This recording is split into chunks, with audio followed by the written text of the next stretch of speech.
उत्तर प्रदेश का देश का सबसे बड़ा उपचुनाव होने जा रहा है। मैं तो अपने तमाम जर्नलिस्ट साथियों से अपील करूंगा कि ऐसा चुनाव जरूर देखने जाएं आप। और सच्चाई तो यह है कि मिल्कीपुर में भी इनके पैर उखड़ते हुए नजर आ रहे हैं। और हम आपसे पहले भी निवेदन कर चुके हैं कि हमारे समीकरण की चर्चा ज्यादा मत करना आप लोग। अगर प्रेस के लोगों ने ज्यादा चर्चा कर दी हमारे पक्ष में तो सरकार वर्दीधारी लोगों को आगे कर देगी। सवाल यह है कि अयोध्या में वर्ल्ड क्लास सिटी बने और बीजेपी के लोग ये तो कहते थे वेटिकन सिटी बनाएंगे, हम उससे बेहतर सिटी बनाएंगे। अरे बीजेपी वालों जरा गूगल करके तो देखो वेटिकन सिटी दिखती कैसी है। अगर उसके हिसाब से अगर तुमने 1 इंच भी बनाया हो अयोध्या में कहीं तो बता दो हमें आप।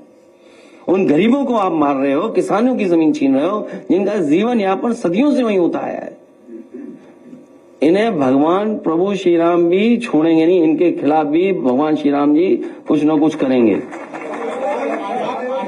जो गरीबों को दुख दे रहे हैं।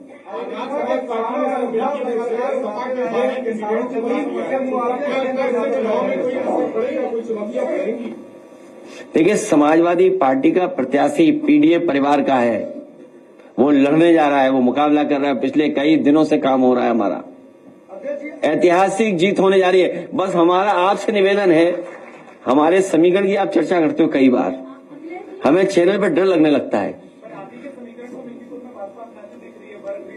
हमारे ही रास्ते पर भारतीय जनता पार्टी चलेगी, उस पर दूसरा कोई रास्ता नहीं है। जब भी उन्हें विकास के रास्ते पे चलना पड़ेगा तो हमारे ही रास्ते पर, ये पीडीए के रास्ते पर है। और देखिए पीडीए का कमाल क्या हुआ, कुंभ के मेले में हर खंबे पे पीडीए पीडीए लिख गया। आप पता करिए, आप जानते होंगे, हर खंबे पे पीडीए लिखा हुआ था। तो बताओ प्रभु श्री राम ने करा ये कि नहीं किया? बाद में जब सरकार को पता लगा तो हटवाने में लग गए, क्योंकि पीडीए का मतलब जो बीजेपी के अधिकारी को पता ही नहीं था, प्रयागराज डेवलपमेंट अथॉरिटी। सोचिए हमारा कितना प्रचार किया कुंभ में, अब सुना है कि सब हटवा दिए गए सरकार ने। सोचो ऐसी सरकार है। अध्यक्ष जी, अयोध्या के किसानों का मुद्दा आप लगातार उठाते रहे हैं कि मुआवजे को लेकर दिक्कत है। लगभग 2 महीने पहले आवास विकास परिषद के सचिव मीरा शुक्ला ने प्रेस कॉन्फ्रेंस की थी और उस प्रेस कॉन्फ्रेंस में जो है अयोध्या के किसानों की बात की। उन्होंने कहा कि हम लैंड पूलिंग पे बात कर रहे हैं कि लैंड पूलिंग के लिए किसानों को जमीन दी जाएगी, किसान इस पर राजी हो कि वो अपनी पूरी जमीन देंगे और उसका 25% हिस्सा अपने डेवलप एरिया में देंगे। लेकिन किसान जो है लगातार बड़े ज्यादा मुआवजे की मांग कर रहे हैं, जो उनके लिए देना जो है लैंड पुलिंग या इस तरह की जो शब्दावली ला रहे हो, जो कई स्टेटों में सक्सेसफुल भी है, फेलियर भी है। ये लैंड एक्विजिशन का तरीका, पूरा सरयू नदी के आसपास लैंड एक्विजिशन हो गई। किसानों को कितना लैंड पुलिंग में मिला है अमाउंट बता दे सरकार हमें। अगर कहीं भी अयोध्या में किसानों की जमीन लेने के बाद किसानों को कहीं डेवलपमेंट के लिए जमीन दी गई हो, डेवलप करके जमीन दी हो तो बता दें हमें। पूरा सरयू के आसपास सभी जमीन बिक गई। अधिकारियों का कहना है किसान राजी नहीं है लैंड पूलिंग के लिए। हम भी राजी नहीं है। सर एक सवाल, हम मार्केट वैल्यू के हिसाब से पैसा चाहते हैं, किसानों को मुआवजा मिले। अधिकारियों के चक्कर में रहोगे तो समझ लो क्या करना पड़ेगा तुम्हें। इससे अलग हटके है सर, आज बॉलीवुड के अभिनेता सैफ अली खान पे हमला हुआ है, जिसकी अभी प्रेस कॉन्फ्रेंस में वहाँ के डॉक्टर्स कर रहे हैं। 6 जगह हमला हुआ था, चाकू का टुकड़ा भी उनकी रीढ़ की हड्डी से मिला है। हालांकि सुबह सुबह ही ये खबर आई थी और लगातार सभी चैनलों पे चल रही है। सैफ अली खान स्वस्थ रहे, उनका इलाज अच्छा हो। क्या कारण है, किस कारण हुआ है, ये हमारी जानकारी में नहीं है, इसलिए हम इस पे कोई टिप्पणी नहीं कर सकते। लेकिन इस तरह की घटना किसी बड़े व्यक्ति के साथ न हो।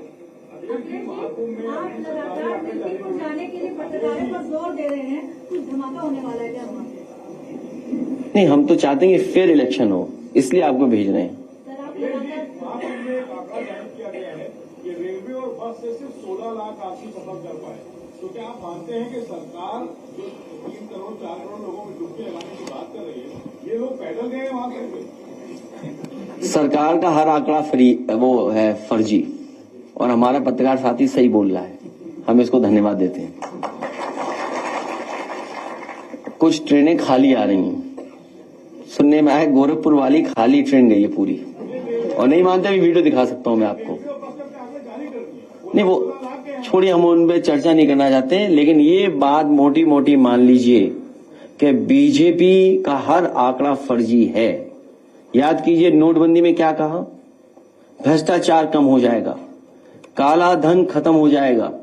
आज बताइए भ्रष्टाचार कितना बढ़ गया, पत्रकार साथियों से बेहतर कोई नहीं जानता होगा। और इसी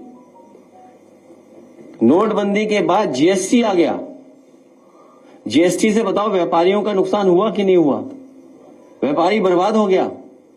और अभी नई तरह की लड़ाई चल रही है, कानपुर में सभी कारोबारी कानपुर छोड़ करके जा रहे हैं। सोचिए कारोबार अगर चला गया कानपुर से, ये कारोबार तो ला नहीं पाए। याद कीजिए इन्होंने कितना बड़ा आयोजन किया था, इन्वेस्टमेंट मीट।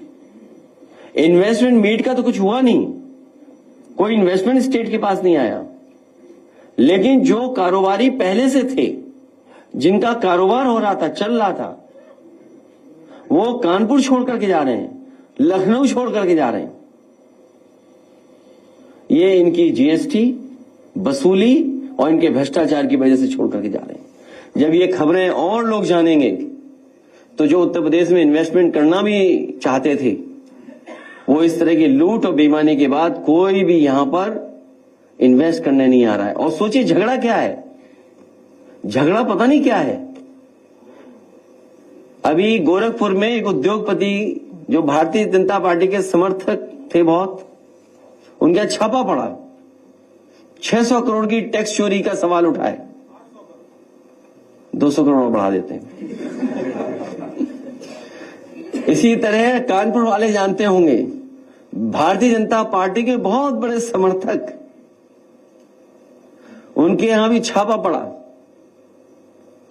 तो ये बात मैं इसलिए कह रहा हूं कि भारतीय जनता पार्टी के लोग भी अब जान गए हैं कि भारतीय जनता पार्टी उनकी भी सगी नहीं बची है।